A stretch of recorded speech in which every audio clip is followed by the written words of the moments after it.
power scuffles in Sudan has led to violence and loss of lives in the country. The fight erupted in Khartoum, Sudan's capital, as well as other cities in the country.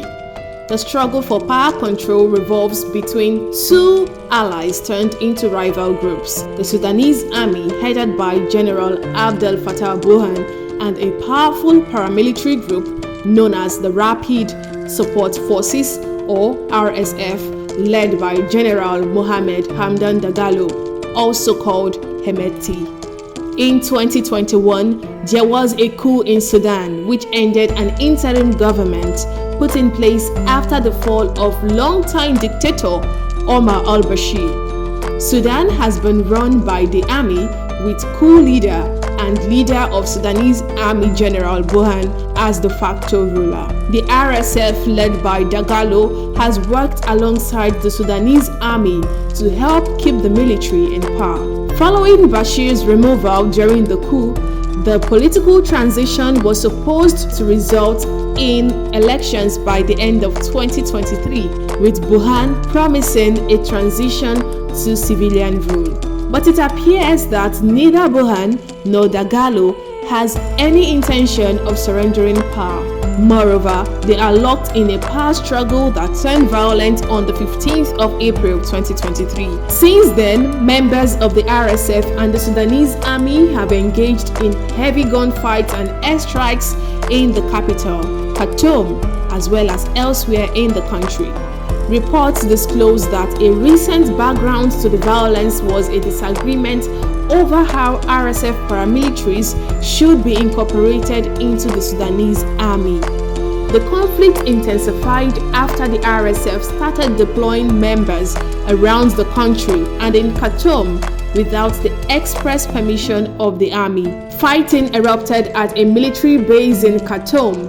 Both the Sudan army and RSF, blaming each other for having initiated the violence, refused to cease fire, and the battle continued with heavy dangerous weapons, including armored vehicles and truck-mounted machine guns. This has resulted to the death of hundreds in the country, with many displaced people trapped in the heat of the violence. The clashes spread further to other areas in the country, including the strategic coastal city of Port Sudan on the Red Sea and eastern regions, on the borders near Ethiopia and Eritrea, as well as the Darfur region, where the United Nations facilities were attacked and looted. The UN says 3 employees with the World Food Programme were killed in the clash.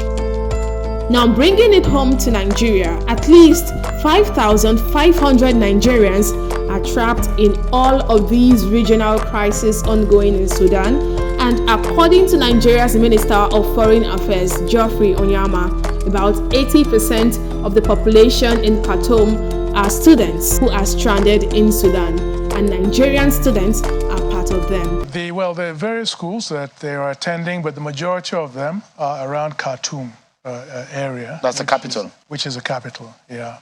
But about 80%, I understand, of that 5,500 are students. So there's a lot of students population in that country. Very large. Give us an understanding why Khartoum or Sudan generally became a place of interest for Nigeria, for Nigerians, that we have that amount of people. Well, they have a good tradition, educational system and tradition.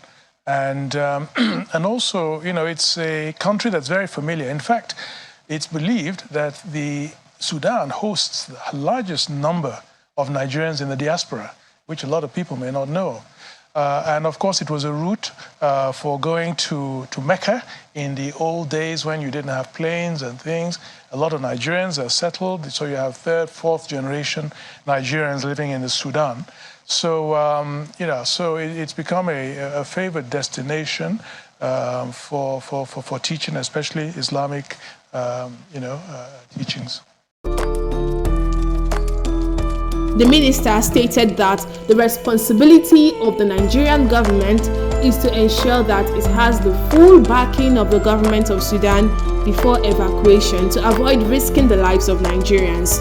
You're expecting something of Nigeria that was not expected of any other country. No country in Sudan started evacuating before a day or two ago. Now, we have conflicts everywhere in Africa, in most places in Africa. In DRC Congo, we have an ongoing conflict. And you look around and you will see other conflicts. In Ethiopia, until very recently, you had a conflict that, could have escalated. At one moment, it was thought that they could have even gone all the way, the Tigrayans, all the way up to Addis.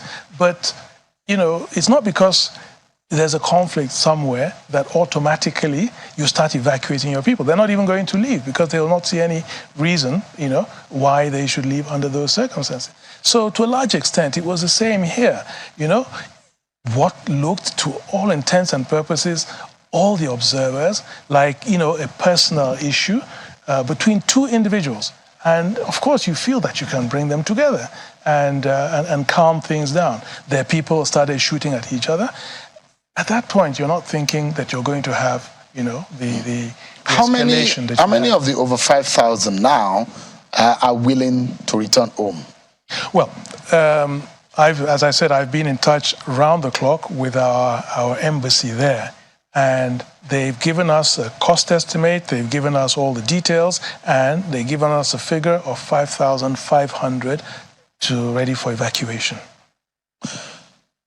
Welfare, pending when they will get home. Restaurants, hospitals are shut. Nigerians are in dire need of help in that place. Is there any information? Let's assume there is a way to pass this information to them. How can we help you? In the media, for example. Yeah. Or do you need help?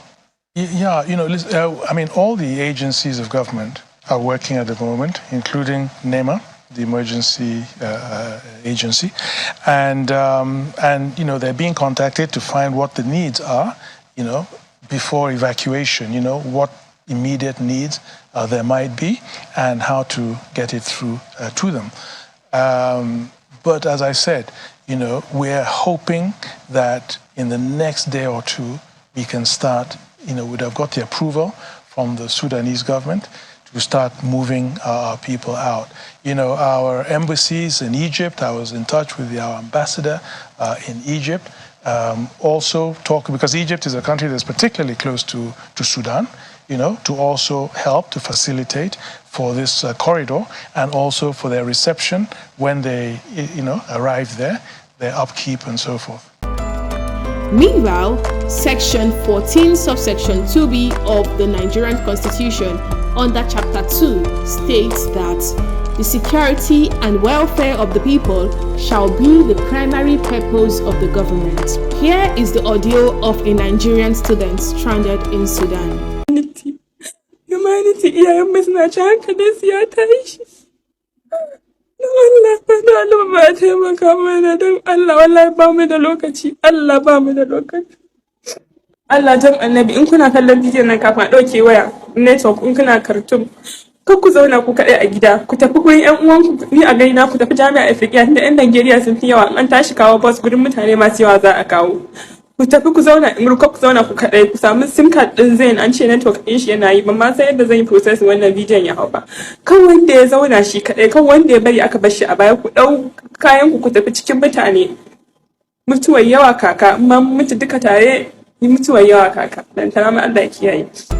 In a statement by the Embassy of Nigeria in Sudan, students who are trapped in the country are to remain calm and stay indoors while they work on final approval to commence evacuation. It further stated that it is still dangerous to embark on a journey towards the borders of Sudan without securing clearance and guarantee from Sudanese authorities. A former member of the Nigerian Senate, Garba Adamu, shared his opinion about the cause of Sudan's conflict on Twitter.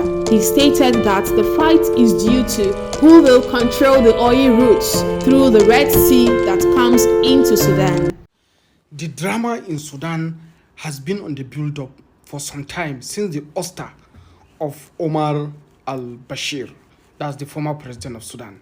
And if you go back to history, you know that towards the end of his administration, he signed an agreement with Russia to be able to control the port facility around the Red Sea.